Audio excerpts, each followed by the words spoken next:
is brought to you by Kenneth Nugent. From the station that's on your side, this is News 12 at 6 o'clock. Well, we did see a beautiful afternoon out there for us today. Temperatures eventually reached the upper 60s earlier this afternoon. A lot of sunshine in our forecast today. And if you compare it to where we ended our Sunday afternoon, I mean, we're talking temperatures about 15 degrees warmer than this time yesterday. Very comfortable outside, and we did see temperatures technically a little bit below average, but very comfortable outside. Most of us are sitting in the mid to upper 60s, and we'll continue to see those 60s until we get to past sunset. How about all this blue sky out here just after 6 o'clock? Beautiful view over downtown Augusta looking towards North Augusta, and we are still at 67 degrees here in town. So beautiful weather if you do have plans to be out and about this evening. No real rain chances in our forecast for the rest of this afternoon. Actually, with the dry air in place, we did see a few controlled burns out there, but I would prevent from burning if you can help it, because we actually do have a high fire danger in effect for most of our western counties. This is thanks to very dry air in place, very low relative humidity, so conditions could become dangerous for any burns out there. But how about this? A very good view from our satellite here between Williston and Barnwell of a controlled burn at SRS. As we continue into tomorrow, though, not likely going to see as many burns. We do have this system moving in that's going to be upping our rain chances by tomorrow evening, and especially by Wednesday, we actually have the chance to see a few thunderstorms as well. Now, as far as the evening forecast goes, temperatures will stay in the 50s just past sunset, eventually working our way down to the low 40s by early tomorrow morning. So it will be a cool start to your Tuesday. Tomorrow afternoon, though, should be a little bit warmer for us. We are expecting highs to at least hit the 70s for later into the day on Tuesday. By Wednesday morning, we actually have the potential to see some strong thunderstorms. This is going to be a line that moves through for the first part of the day and brings us opportunity for some very heavy rain, 1 to 2 inches. But are we ready to go, guys? And keep going? Okay. All right. So the rain will move out by by Wednesday night, and then we are looking very nice heading into our St. Patrick's Day on Thursday. Wednesday afternoon, this will be the morning waves that moves through early into the day, and we should actually see some sun later into our Wednesday with temps in the 70s. Much more on this forecast coming up in just about 10 minutes. Riley, thanks a lot. We have an exclusive update tonight about the Augusta child psychologist who's now a convicted sex offender following a months-long I-team investigation. Dr. Kenneth McPherson is no longer in the Richmond County Jail. He's been moved to the state prison in Jackson. McPherson did not even have a trial date when our Meredith Anderson first started digging into more than a decade of court delays. And tonight, she's uncovered something else to address. Address being the key word here.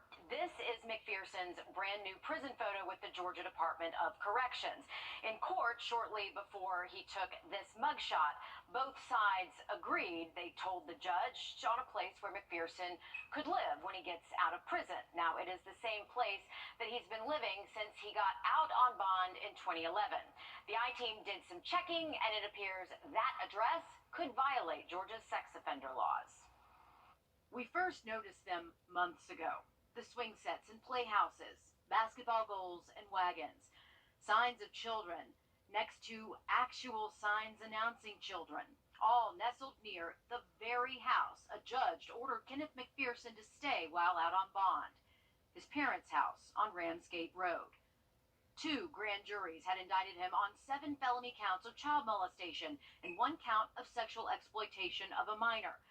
But for more than a decade, McPherson did not have to register as a sex offender. That's because he wasn't one.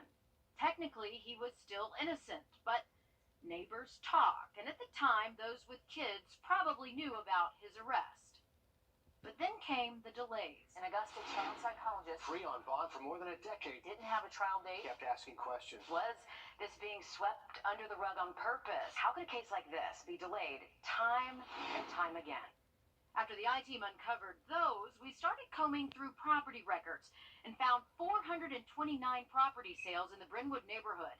In the last 10 years, 6 months, and 16 days, McPherson remained free on bond. 187 of those sales were homes just 1,000 feet from the McPherson home. Think of how many families with children moved in, totally in the dark all these years about these dangerous allegations, as the court allowed this to drag on for all these years. As the system failed the families connected to this case for more than a decade, did it also fail the families moving in and out of Augusta's Brynwood neighborhood? It's a fair question, considering after all this time, McPherson struck a plea deal earlier this month. 4 of the 6 children, now young adults connected to the case, pleaded with the judge for a harsher sentence. But in the end, Judge John Flythe agreed to let McPherson serve 5 years for just the sexual exploitation charge. I'm going to accept that. I'll take a great deal of pleasure in accepting it. But I'm doing that in the hopes that at least some finality in this matter. Finality, too, when McPherson is released, because for the first time, his name and address will have to appear online. Will be placed on the sex offender registry. In court, Judge Flythe also listed that same address where the court ordered McPherson to live while out on bond, as where he will live as a registered sex offender. The understanding between the state and the district attorney. Problem is, that address could be a major problem. The I-Team didn't just document signs of children along Ramsgate Road. We also noticed the property backs up to the Brynwood Swim Club. The neighborhood swimming pool also has a playground and tennis courts.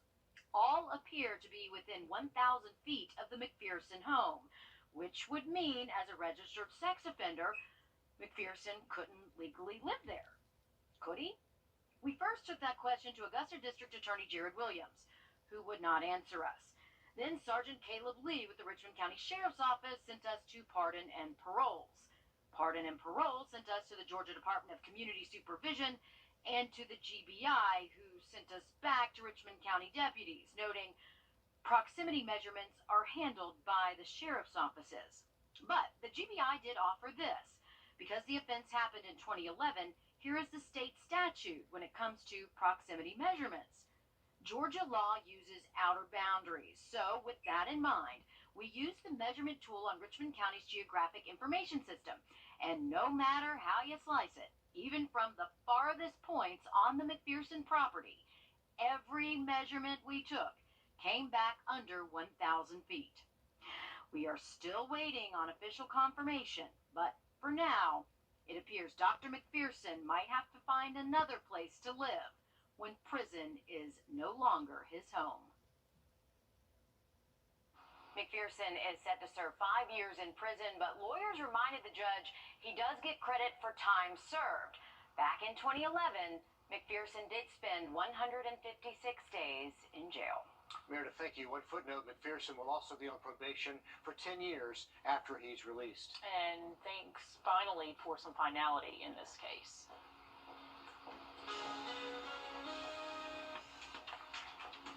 Well, heading into our Tuesday, we are going to see plenty of sunshine for the first part of the day. Clouds for the afternoon, then we're talking rain chances and storms. Much more on that just after the break. Plus, a 6-year-old's trip to the school nurse ends in a police report. It wasn't done with criminal intent, but yet, in our eyes, you violated a child. We have details on that investigation and a new response from the school district when we come back.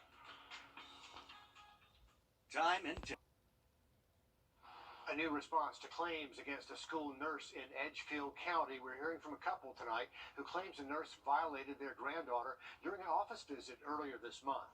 This is a copy of the incident report the child's grandparents received and filed with police on March 4th. News Jonesville Radio Live now in the newsroom for us with how the school district is responding. In short, the district tells me a substitute nurse performed a procedure regular nurses would not normally perform, but it was in her scope of practice. Still, the child's grandparents say the nurse crossed a line. Rick and Melissa's 6-year-old granddaughter has been through a lot. I call one more thing on the pile that this happened to her. On March 4th, they say their granddaughter was having stomach problems at school. She went to see the backup school nurse for help. What they didn't tell us was that without our knowledge or consent, they gave her basically a rectal exam. They say the nurse gave their granddaughter a bottle of water and used a gloved hand to give a rectal exam. The family says they were told by the nurse about the stomach issues and the bottle of water, but not the exam. We were livid when we found out about it. Come to find out from the school system that supposedly she was working within her scope and not having to tell the parents. any of this. The South Carolina Department of Education says these nurses are allowed to examine any body part necessary to determine the right course of action, but the family says these stomach issues were being handled at home. Had there needed to be taken care of, I should have been called and I would have taken her to her actual doctor. The family says she's scared and doesn't even want to go back to school. I don't want to see no other parent, grandparent, or child have to go through this. The South Carolina Department of Education says that parents aren't required to sign a form that allows school nurses to give care to their kids. Okay, interesting story, Will. Thanks for bringing us up to date. Also tonight, we're on your side tracking the rise in local gas prices. We're all watching them go up here lately, but AAA says gas in Augusta today is $4.21 per gallon, up 30 cents from a week ago, more than 90 cents from a month ago. The price is high, but still below the state average. Gas in Georgia going from an average of $4.29 per gallon. It's cheaper to fill up in South Carolina right now, $4.07 per gallon, but both are under the national average at $4.32. And it's not just prices at the pump. Inflation is at a 40-year high, upping the cost of everything from our clothes to our flights to our food.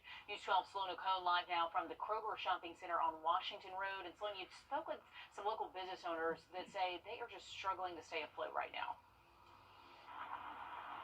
Exactly. That's the best way I can describe it, is that like they're stuck between a rock and a hard place. No matter where you're going to be spending more money, whether it's at the pump, the grocery store, or your favorite restaurant. And our local businesses and restaurants say they really have no other choice. They have to turn a profit at the end of the day, and they say they need our support.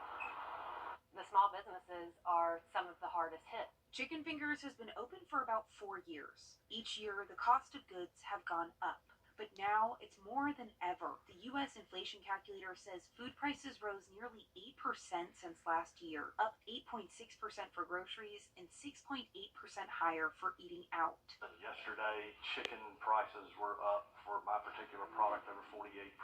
Over January, they were up 55%. They finally increased their prices about 20% back in December because they had to. And now with rising gas prices, they're facing a new challenge. It cost me $45 to fill the truck up, now it's $75.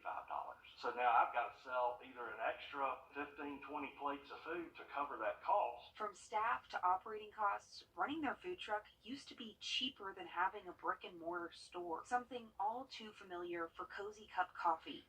Jonna put her coffee camper into gear about a year ago, but things have been anything but a cup of tea.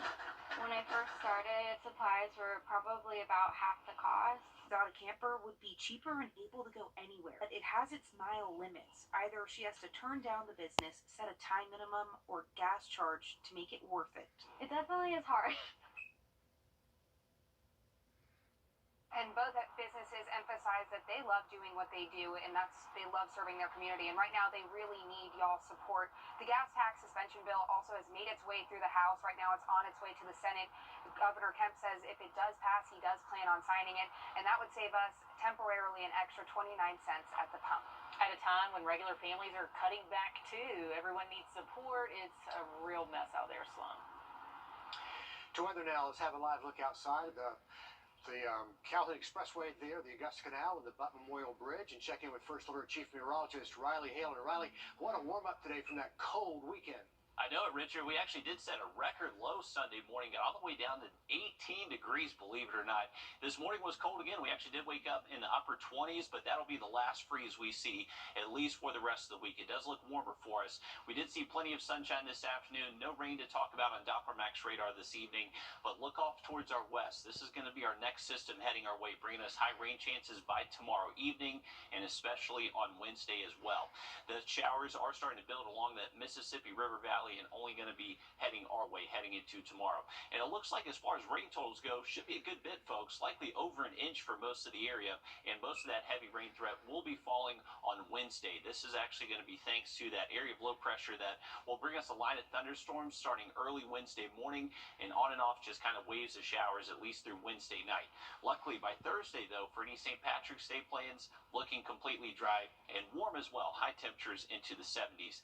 But here's a look at this system. This is is going to bring us some cloud cover by tomorrow afternoon, but for the first part of your Tuesday, we'll wake up with temperatures near 40, generally sunny skies for the first half of the day, but into the afternoon, this will be the cloud cover that builds for us. We'll likely see a wave of showers move in right around sunset tomorrow evening, and then rain chances just becoming more widespread as we head later into Tuesday night. But watch what happens early Wednesday morning. So this is actually going to be a line of storms that tries to form. This will provide heavy rain, possibly some gusty winds, and whenever we're talking about storms, that means lightning is going to be a hazard as well. So a heads up for this. This is going to be your Wednesday morning commute. Very heavy rain with storms moving across the area. We'll likely see a break in the rain from that morning wave into the afternoon, but once we head towards sunset again Wednesday, another round of rainfall is likely. So fairly wet Wednesday on tap, but luckily we do dry out as we head into our St. Patrick's Day on Thursday. But look at the heavy rain threat for this system. Likely going to be over an inch of rainfall for most of the area. And notice this red color you're looking at. So that's actually where the model is picking up potentially over 2 inches of rainfall. If that does happen, if we see some training with thunderstorms, that could pose a low flood risk. So a heads up, if you do flood easily, these heavy rain chances could be impacting your location. But luckily with the rainfall, it will help lower our pollen count. So once that heavy rain does move through Wednesday, we'll at least go from very high to medium, but with that dry weather in the forecast Thursday, in the first half of our Friday, those pollen counts will go right back up. So make sure the allergy med's not too far away from you. St. Patrick's Day looking very nice, temps in the 70s, and more rain in the forecast by Friday, but looking gorgeous this weekend, and spring officially starts this Sunday. A fire at an abandoned house spreads, leaving 7 neighbors without a home. And it's not the first time it's happened to families in Augusta. We're checking in on the city's efforts to get rid of the blight next. The Live by Camera Network is brought to you the finest in men's clothing. 7 people are out of a home in downtown Augusta after a fire over the weekend, and this is what's left of an abandoned home that was next door over on Tatanac Street where the flames first started. We have News 12's Kennedy Harris live there for us this evening. And Kennedy, you say those flames actually spread next door, right? Right. You can see the damage the fire did to this house, but you can also see the damage it did to the home next door. This is actually a personal care home, and because of this fire, 7 people are now in need of somewhere else to go. It turns out fires at abandoned homes like this are not all uncommon in Augusta. I'll just be glad when they tear it down. The view from Dolores Heath's front porch is not a pretty one. It's 2 abandoned homes, one of them damaged by fire. There was a fire at all of them. They said all these houses are on fire. She's lived near Twig Circle since she was born. In recent years, the neighborhood has gone through a major revitalization. Many of the abandoned homes that used to be here are gone. No more drugs like around here. You know, things have changed. You feel safer? Yeah, I feel real safer. That's the goal citywide. We are addressing blight in our communities now in a way that we've never addressed it before. Since the blight ordinance passed, the city has torn down 67 blighted homes, including some with fire damage. It's a safety concern. They are public health concerns. Comparing a list of blighted properties to fires in 2021, at least 4 streets with multiple abandoned homes had fires. That's at least 4 fires in 2021 at abandoned homes. Augusta Fire says most of these fires are accidentally caused by people trying to stay warm in the cold. The blight ordinance is making them quicker to demolish. We've reported the property, we've identified the funding, we've worked with the homeowners, and then the property comes down. And you can report blight yourself. If you see any properties that you would like to see torn down, you can call Augusta 311 and the city will come out and inspect it. But certainly a frustrating concern for those people you met with today. Kennedy, thanks. The city tells us it's also invested $4 million in SPLOST state money to address blight over the next 7 years. We're learning more this evening about another house fire over the weekend, this one at a mobile home on James Street in Jenkins County. It's near Millen.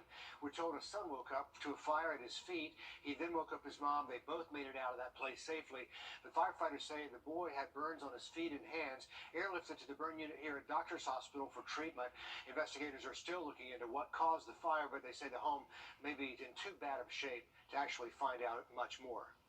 A new jury trial is set for suspended Augusta Commissioner Sammy Sias. He's now set to face trial July 26th. Sias faces federal charges of destroying public documents and lying to a federal agent. He's pleaded not guilty. The trial was originally set for March 28th, but the government asked to delay it. Jury selection is expected to begin the 26th at 9 a.m. Well, as long as the sun is out tomorrow, we should be mostly dry for our Tuesday, but rain chances going up tomorrow night through Wednesday. Much more on that forecast just after the break.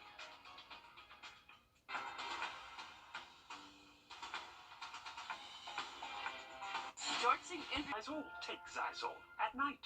Are you serious about buying or selling your home? So am I.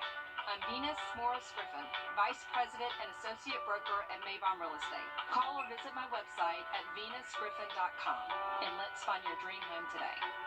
How fast can Well, we do look dry for the rest of this evening and tonight, and most of our Tuesday should remain dry until we get to around sunset tomorrow. Rain chances look high Tuesday night and through the day on Wednesday. Rain chances won't completely move out until we most likely get to Wednesday night, but that will set up for beautiful weather on Thursday for any St. Patrick's Day plans. Temps in the 70s and looking very nice into the weekend. Riley, thanks a lot. That's a wrap for News 12 at 6 o'clock. We'll see you tonight at 11.